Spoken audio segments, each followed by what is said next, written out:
2 minute mistake that destroyed my 8 years relationship. Sometimes it only takes a few minutes to ruin something you've built for years. Mine took just 2 minutes. 2 foolish, painful minutes. And that cost me everything I held dear. I was married to a good man for 8 beautiful years. We weren't perfect, but we were happy. We had 3 lovely children who were the center of our world. My husband was a provider, a protector, and a man with fire in his eyes. A lion who fought for everything he wanted. In every room he entered, he commanded respect. He was my king, and in many ways, I was proud to be his queen. He never let me or our children lack anything.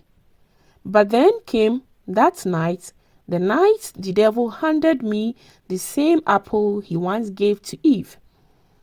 It was around 1:00 a.m. I had just woken from a bad dream and was sitting beside my sleeping husband when his alarm rang. I reached for his phone to turn it off, and that's when the voice came. Why don't you check his WhatsApp?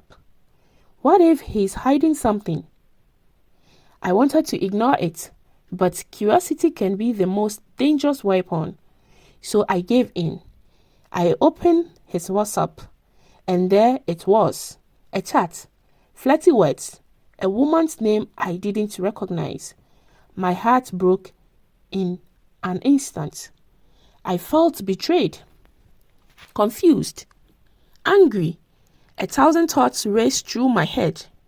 Should I confront him? Should I stab him and run away with my kids? Or should I cheat back and make him feel the same pain I feel? By morning, I couldn't even look into his eyes. He noticed my silence instantly. That's one thing about him. He was very observant. He asked if something was wrong, but I said I was fine. He even apologized, thinking maybe he didn't satisfy me well the previous night.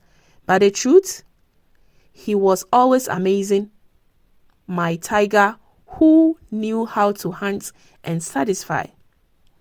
There was no fault in him in that area. Still, my anger grew. Pride took over. I made the worst decision of my life. I decided to cheat back for revenge. And foolishly, I chose my ex, someone who had always lingered around my life. I told myself I would make my husband feel what I felt, not knowing I was walking straight into my own destruction. The devil's laughter echoed loud that day, because my husband had a business conference at the same hotel I chose for my revenge. He caught me, not in a test, not in a rumor, but physically coming out of a hotel room with another man. The ground could have swallowed me, and I would have tanked it.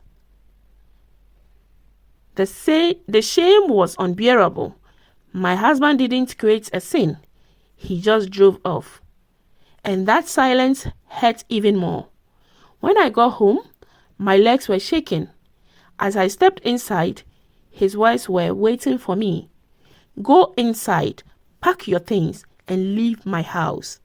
At that moment, everything cleared. The anger, the pride, the revenge, all gone. I fell to the floor, crying, begging, rolling in tears for forgiveness. Later, our family gathered to intervene. They wanted to help us settle it. He was asked to speak first, and for the first time in our 8 years of marriage, I saw tears in his eyes. He said, "Please, help me ask my wife what I did wrong to deserve this. Have I not been there for her? What did I do to make her sleep with another man?" My heart broke into pieces.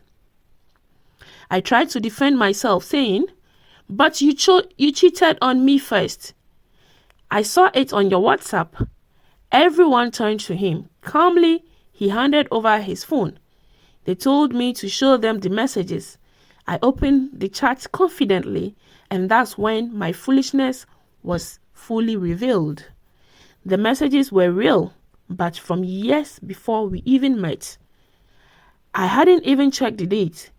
My so-called evidence was a ghost from his past, something buried long before I came into his life. I destroyed my home over an illusion. The room went silent. I was shaken, humiliated, drowned in tears. Everyone looked at me with disappointment. Don't let the devil's whisper get into your head. And above all, never act without the full truth. Because sometimes